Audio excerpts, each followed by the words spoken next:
اصول نمبر 67، عنوان ہے جنت کے مستحق۔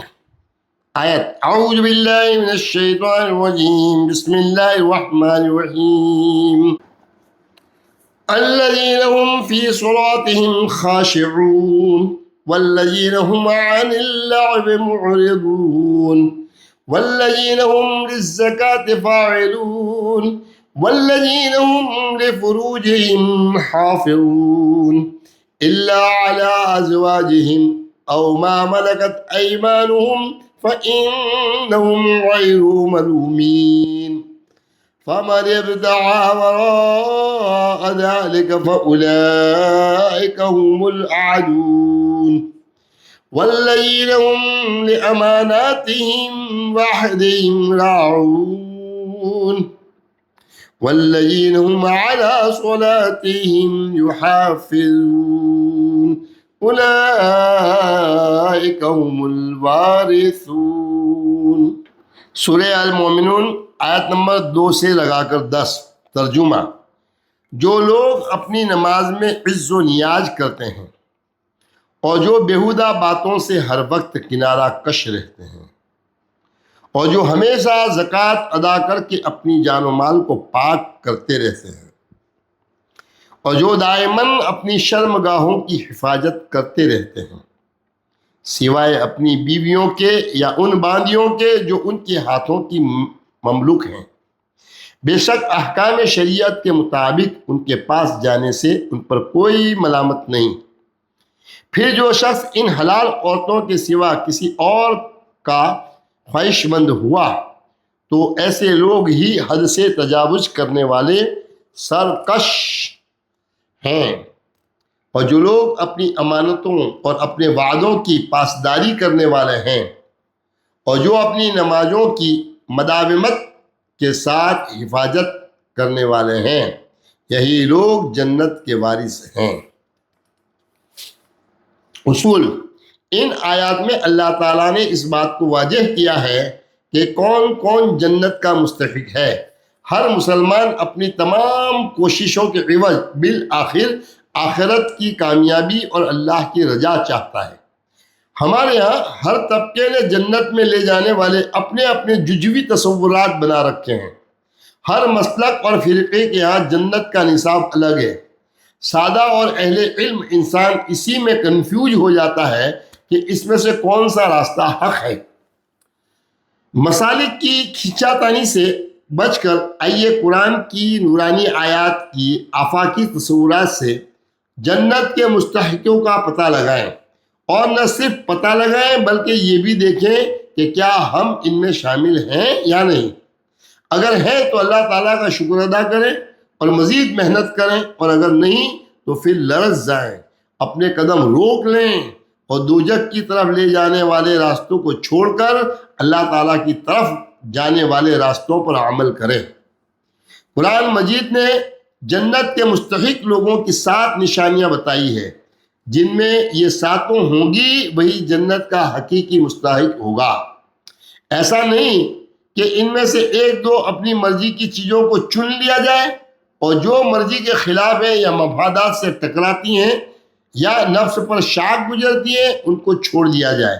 وہ 7 علامات یہ ہیں: 1، جو لوگ اپنی نماز میں عز و نیاز کرتے ہیں، صرف نماز نہیں بلکہ عز و نیاز والی نماز، جیسے غلام اپنے آقا اور مولا سے منت سماجت کرتا ہے، گڑ گڑاتا ہے، اس کو یقین دلاتا ہے کہ وہ صرف اسی کا سوالی ہے، کسی اور در پر نہیں جھکتا۔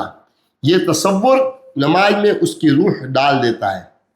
ذات کی تشکیل میں، باطن کی طہارت میں اور تقوی کے حصول میں اس سے زیادہ مددگار کوئی شے نہیں ہو سکتی۔ نماز تمام بدنی عبادت کا استعارہ بھی ہے۔ 2، جو بیہودہ باتوں سے ہر وقت کنارہ کش رہتے ہیں، یہ پہلی بات کا لازمی تقاضا بھی ہے۔ بیہودہ باتیں باطن کا نور چھین لیتی ہیں، گناہوں کو مزید مزین کر کے پیش کرتی ہیں، گناہوں کے مقابلے میں قوت مدافعت کو کم کرتی ہے۔ اس لیے قرآن نے حکم دیا کہ اے میرے بندے، تو اپنے آپ کو ان لوگوں کی سنگت میں جمائے رکھا کر جو صبح شام اپنے رب کو یاد کرتے ہیں، اس کی رضا کے طلبگار رہتے ہیں، اس کے دید کے متمنی اور اس کا مکھڑا تکنے کے آرزو مند ہیں۔ تیری محبت اور توجہ کی نگاہیں ان سے نہ ہٹیں۔ کیا تو ان فقیروں سے دھیان ہٹا کر دنیاوی زندگی کی آرائش چاہتا ہے؟ اور تو اس شخص کی اطاعت بھی نہ کر جس کے دل کو ہم نے اپنے ذکر سے غافل کر دیا ہے، اور وہ اپنی ہوائے نفس کی پیروی کرتا ہے اور اس کا حال حد سے گزر گیا ہے۔ یہ سورہ کہف کی آیت نمبر 28 کا ترجمہ ہے۔ صالحین کی صحبت بیہودہ باتوں سے بچنے کا واحد حل ہے۔ یہ صالح معاشرے کے قیام کی طرف پہلا قدم ہے۔ 3، جو ہمیشہ زکوٰۃ ادا کر کے اپنی جان و مال کو پاک کرتے رہتے ہیں۔ یہ تمام مالی عبادت کا استعارہ ہے۔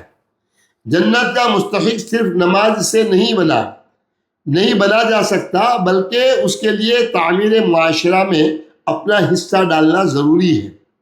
پوائنٹ نمبر 2 میں تعمیر معاشرے کی پہلی کڑی بیان ہوئی کہ معاشرے کو بے حیائی اور گناہوں سے پاک کرنا اور اس کو صالح بنانا۔ یہاں دوسری کڑی بیان ہو رہی ہے کہ معاشرے کے کمزور طبقات کو سہارا دے کر ان کے معاشی تعطل کو رفع کرنا اور ان کا معیار زندگی بلند کرنا، یہ جنت کے مستحقوں کی نشانی ہے۔ اہل جنت اس طرح سے سوچتے ہیں۔ نمبر 4، جو ہمیشہ اپنی شرمگاہوں کی حفاظت کرتے رہتے ہیں سوائے اس کے جو اللہ تعالیٰ نے حلال کیا ہے۔ یہ اہل جنت کی چوتھی نشانی بھی ہے اور تعمیر معاشرے کی تیسری کڑی بھی۔ جب ہر ایک کی عزت دوسرے سے محفوظ ہوگی، کوئی کسی کی عزت پر ہاتھ نہیں ڈالے گا، تو باہمی تحفظ کا یہ ماحول معاشرے کی اساس کو مضبوط کرے گا۔ ساتھ یہی نقطہ تعمیر شخصیت کی بھی اساس ہے۔ انسانیت کی معراج انسان کی اپنی خواہشات پر ضبط کرنے سے مشروط ہے۔ شرمگاہ کی حفاظت تمام طرح کے ضبط نفس کی بنیاد ہے۔ اس میں کامیابی باقی چیزوں میں کامیابی کی کنجی ہے۔ اگر یہ نہ ہو سکے تو انسان حد سے تجاوز کرنے والا ہوگا، اور حد سے تجاوز کرنے والوں کا ٹھکانہ جنت نہیں ہوتی۔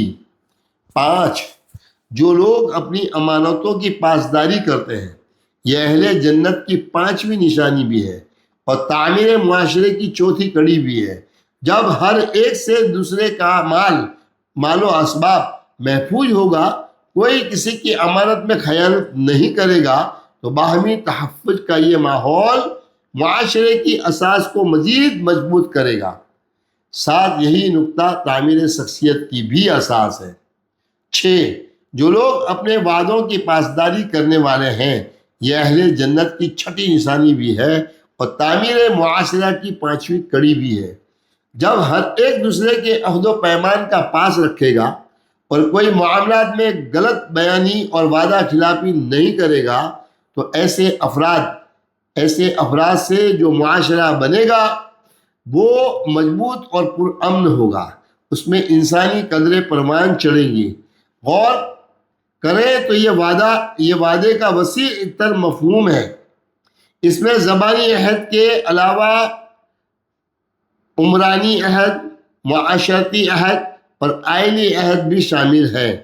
ساتھ یہی نقطہ تعمیر شخصیت کی بھی اساس ہے۔